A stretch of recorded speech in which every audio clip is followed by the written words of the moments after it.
اور کیا بہوؤں بیٹیوں کا تماشا لگایا ہے، اور نیم برہنہ بیٹیاں لوگوں کی شہوانی نگاہوں کے سامنے ہیں، اور باپ بھی کھڑا ہے اور بیٹا بھی کھڑا ہے، نہ باپ کی آنکھوں میں حیا ہے، نہ بیٹے کی نظروں میں حیا ہے، نہ بھائیوں میں غیرت ہے، اور کہتے ہو اللہ کی رحمتیں ہمارے اوپر نازل ہوں۔ یہ تو شکر کرو پتھر نہیں برستے محمد عربی کے قدموں کا صدقہ۔ اسلام کا جو بنیادی اخلاق ہے وہ حیا ہے، یہ بات ذہن میں رکھیں۔ ہر دین کی ایک پہچان ہے، حضور نے فرمایا اسلام کی بنیادی پہچان کیا ہے؟ حیا ہے۔ جب ہم نے اسلام کے دامن کو چھوڑ دیا ہے، یہ رسم حنا کے نام سے بدتمیزی یہ کس معاشرے سے ہم نے لی ہے؟ ہمارا تو رب یہ بھی گوارا نہیں کرتا کہ ہفتے کے دن کی تعظیم ہو اور اونٹ کا گوشت ایک بندہ ترک کرے یہودیت کی رسم سمجھ کے، اسلام سے ٹکراتا نہیں ہے، پھر بھی جو ہے وہ اسلام اس کو گوارا نہیں کرتا۔ اور کیا بہوؤں بیٹیوں کا تماشا لگایا ہے، اور نیم برہنہ بیٹیاں لوگوں کی شہوانی نگاہوں کے سامنے ہیں، اور باپ بھی کھڑا ہے اور بیٹا بھی کھڑا ہے، نہ باپ کی آنکھوں میں حیا ہے، نہ بیٹے کی نظروں میں حیا ہے، نہ بھائیوں میں غیرت ہے، اور کہتے ہو اللہ کی رحمتیں ہمارے اوپر نازل ہوں۔ یہ تو شکر کرو پتھر نہیں برستے محمد عربی کے قدموں کا صدقہ۔ اگر ان کی رحمت نہ ہو درمیان میں، ابھی آگ لگ جائے دونوں جہاں میں۔ یہ تو ان کی رحمت ہے کہ پتھر نہیں برستے۔ پچھلی قوموں نے ایک ایک جرم کیا، کسی کے اوپر پتھر برسے، کسی کے اوپر خون برسا، کسی کے اوپر ایسا زلزلہ آیا کہ نیچے والی جگہ اوپر اور اوپر والی بستیاں نیچے۔ لیکن اس امت پر ایسا نہیں ہوگا۔ اللہ کہتا ہے محبوب تیری وجہ سے نہیں ہوگا، ورنہ حضور نے فرمایا کہ یہ امت پچھلی امتوں کے قدموں پر قدم رکھے گی۔ یہاں تک حضور نے فرمایا کہ اگر کسی شخص نے اپنی ماں کے ساتھ بھی زیادتی کی ہے تو یہ وہ بھی کرے گا۔ اور دیکھ رہے ہیں کیا کچھ نہیں ہو رہا، قبروں سے مردے اکھاڑ کر کے ان کی بے حرمتی نہیں کی جا رہی۔ کبھی ایسا بھی ہوا تھا؟ کیا کچھ نہیں ہو رہا؟ تم کہتے ہو کہ ہمارے اوپر اللہ کی رحمتیں نہیں اترتی، میں کہتا ہوں شکر کرو پتھر نازل نہیں ہوتے، اور یہ صدقہ ہے محبوب کی کالی کملی کا۔ اور اللہ نے فرمایا ما کان اللہ لیعذبہم وانت فیہم، محبوب تیری وجہ سے میں عذاب نہیں اتارا ورنہ پیس کے رکھ۔ تو ہم اپنے آپ کو دیکھیں، اپنے کردار کو دیکھیں، اپنے حوال کو دیکھیں، سر سے لے کر پاؤں تک ہم اسلام میں آ جائیں، چھوڑیں آدھا تیتر آدھا بٹیر، جہاں جی چاہا اسلام کے دامن میں آگے اور جہاں جی چاہا ادھر چلے جائیں، مسجد میں بھی چندہ دیا اور ہوٹل میں بھی شراب پی، رب بھی خوش رہے شیطان بھی راضی رہے، ایسا نہیں ہوگا۔ رب کہتے ہیں نہیں، کرے میرے ہو تو پھر میرے ہی ہو۔ کوئی بھی غیرت مند محبوب نہیں جو ہے تسلیم کرتا کہ میرا محب کسی اور کی طرف نظر اٹھا کے بھی دیکھے، تو رب سب سے بڑا غیرت مند ہے، وہ نہیں چاہتا میرا ہو اور کسی اور کی طرف دیکھے۔ تم کون ہے؟ مغربی تہذیب لگتی کیا ہے تمہاری؟ اپنی ملت کا قیاس اقوام مغرب سے نہ کر، خاص ہے ترکیب میں تجھے قوم رسول ہاشمی۔ تم غیروں کی نکالیاں کرتے پھرتے ہو، تمہارے سامنے سیدہ عائشہ کی سیرت موجود نہیں ہے؟ تم مغرب کے ٹینوں بننے کی کوشش کرتی ہے میری بیٹی، تیرے سامنے محمد کی بیٹی فاطمہ کا نقشہ نہیں ہے؟ کدھر بھاگ رہی ہے؟ یہ بال کھول کے بازار میں کون جا رہا ہے؟ یہ نیم برہنہ کون جا رہا ہے؟ دیکھ محمد عربی تجھے کیا آواز دے رہے، ان کا لہجہ کیا، اس کو سن اور زندگی کو اس کی مطابقت میں گزار۔ اصل ہمارے دل زنگ آلود ہو گئے، اس دنیا کے اس ماحول نے ہمیں اس طرح کر دیا ہے کہ آج ہمیں سمجھ نہیں آ رہی کہ ہم کدھر جائیں۔ علماء فرماتے ہیں جب دل زنگ آلود ہو جائیں تو پاک لوگوں کی صحبت اختیار اور کثرت ذکر۔ حضور نے ارشاد فرمایا لکل شین سقالہ وسقالۃ القلوب ذکر اللہ، ہر شے کا زنگ اتارنے والی کوئی چیز ہے، دلوں کا زنگ لگ جائے تو اللہ کا ذکر کیا کرو، دلوں کا زنگ اتر جائے۔ اور ایک اور حدیث میں حضور نے دلوں کا اور من کا میل اتارنے کے دو نسخے بیان کیے، ایک کثرت کے ساتھ موت کو یاد کرنا، کثرت کے ساتھ موت کا تذکرہ، اور دوسرا کثرت کے ساتھ جو ہے وہ تلاوت کلام مجید۔ اصل 10-15 سالوں سے ہمارے ساتھ جو کچھ ہوا ہے، آج اگر کوئی تذکرہ موت کرے، کوئی آخرت کی یاد دلائے، کوئی عمل کی بات کرے، وہ کہتے ہیں یہ تو ویسے خوش کیسے، کیا پتہ، قبر کا مذاق اڑا رہا ہے۔ اللہ اکبر، قبر دا خوف دے دے کے لوکی میں نو ڈرا دے۔ میں کہتا ہوں لوگ ہے کون ڈرانے والے؟ منکر نکیر کا پتہ آمنہ کے لال نے دیا ہے۔ قوم کو بے عمل بنایا جا رہا ہے اور ان کے سینے سے خوف خدا اور خشیت الہی جو ہے وہ کھلتی جا رہی ہے، اور یہ سب کچھ دین کے نام پہ کیا جا رہا ہے، اور چند مفاد پرست لوگوں نے ترہیب اور ترغیب جو کہ اسلام کا مزاج ہے، تبشیر اور تنذیر نبی کا منصب ہے، اس کا مذاق اڑا کے رکھ دیا اور انہوں نے ایک متوازی دین دے دیا ہے، جس کے نتیجے کے اندر قوم کی بے عملی جو ہے وہ پختہ تر ہو گئی اور اس کو وہ دین کا رنگ دے رہے ہیں۔ اللہ کے محبوب علیہ الصلوۃ والسلام نے فرمایا کہ دلوں کو زنگ لگ جائے تو ذکر سے اترتا، دلوں کو زنگ لگ جائے تو قرآن سے اترتا، دلوں کو زنگ لگ جائے تو موت کی کثرت کے ساتھ یاد کرنے سے اترتا۔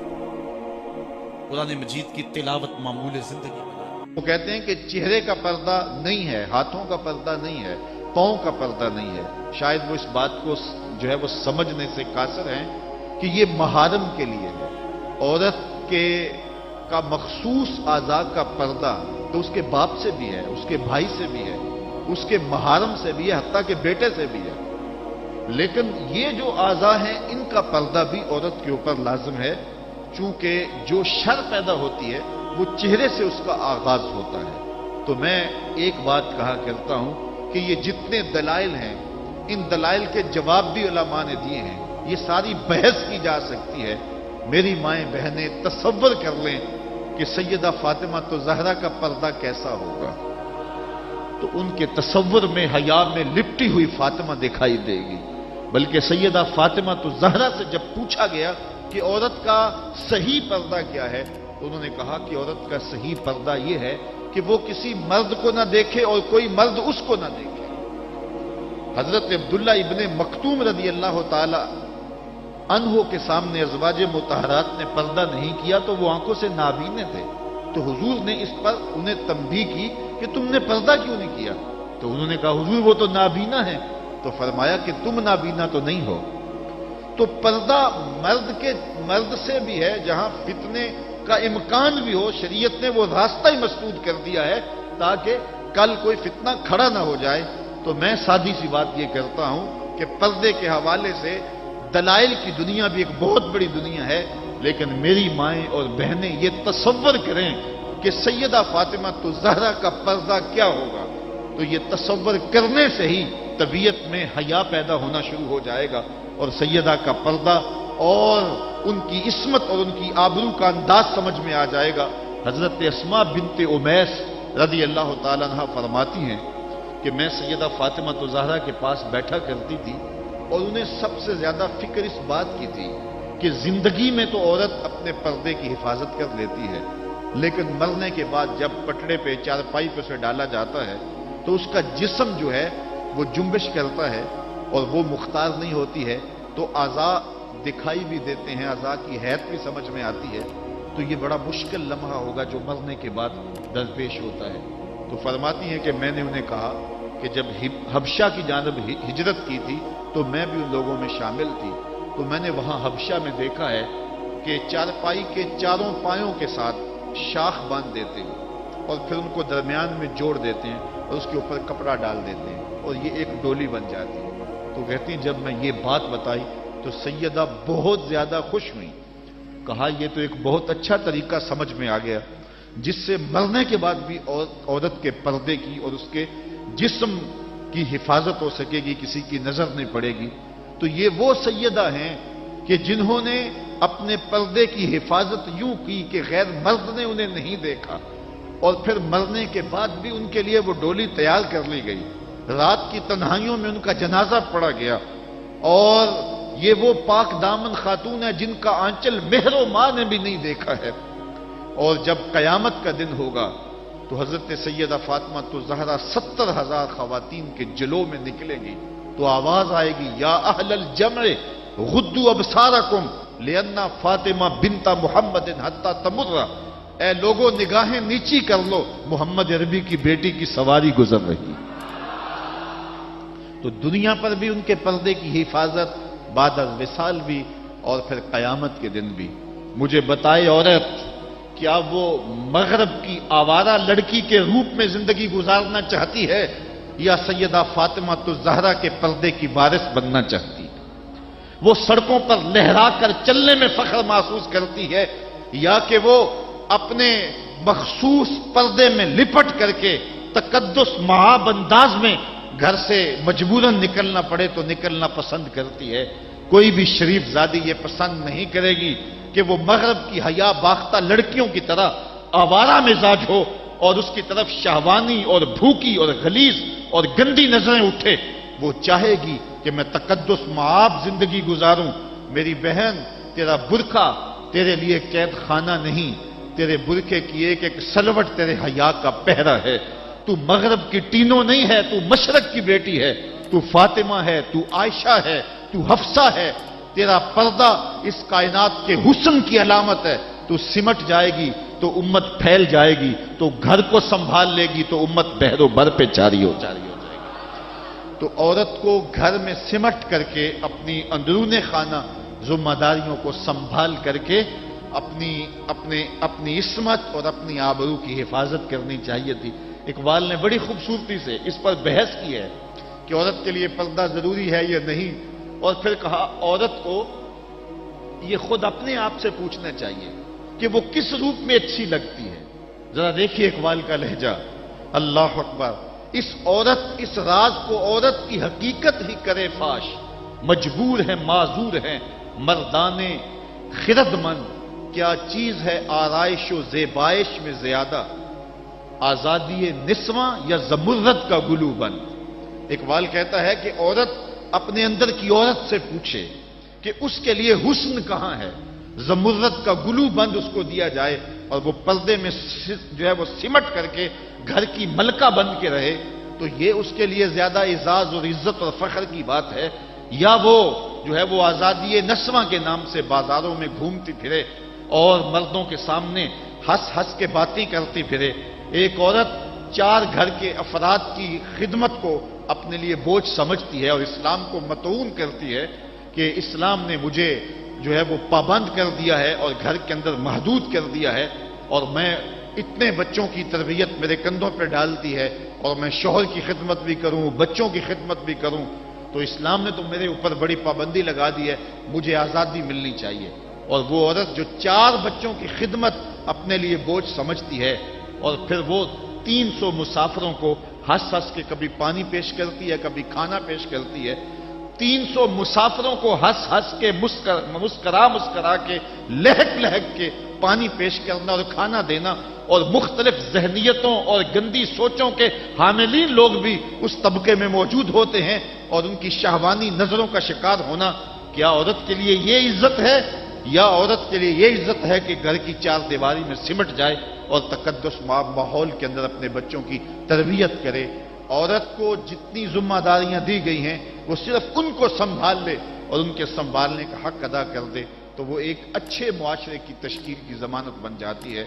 سیدہ فاطمہ الزہرا رضی اللہ تعالی عنہا کا وجود ہمارے لیے ایک روشن، ایک منور اور ایک تابع جو ہے وہ وجود ہے، جس سے ہم مقدرات اسلام کی تربیت کے خد و خال لے سکتے ہیں۔ اقبال کہتا ہے تو نہ دانی کہ سوزے کراتے تو دیگر گو کر تقدیر عمر را، میری بہن اگر تو بہن ہو کے قرآن پڑھے تو عمر کی تقدیر بدلتی ہے، اور اگر تو ماں ہو کے قرآن پڑھے تو بیٹا نیزے کی نوک پہ قرآن سناتا۔ کربلا کے تپتے ہوئے ریگزار میں پیاسا ہونے کے باوجود حضرت امام حسین جو باطل کے آگے ڈٹے ہوئے ہیں اور جھک نہیں رہے ہیں، اور 71 لاشیں کندھوں پہ اٹھا کے خیموں تک پہنچا چکے ہیں، پھر بھی استقامت کا کوہ گراں بنے ہوئے ہیں، یہ حسین ابن علی کا کمال تو دکھائی دیتا ہی دیتا ہے، لیکن ذرا غور کی آنکھ سے دیکھو پیچھے فاطمہ کے دودھ کا اثر دکھائی دیتا ہے۔ تو اگر مائیں پردے میں سمٹ جائیں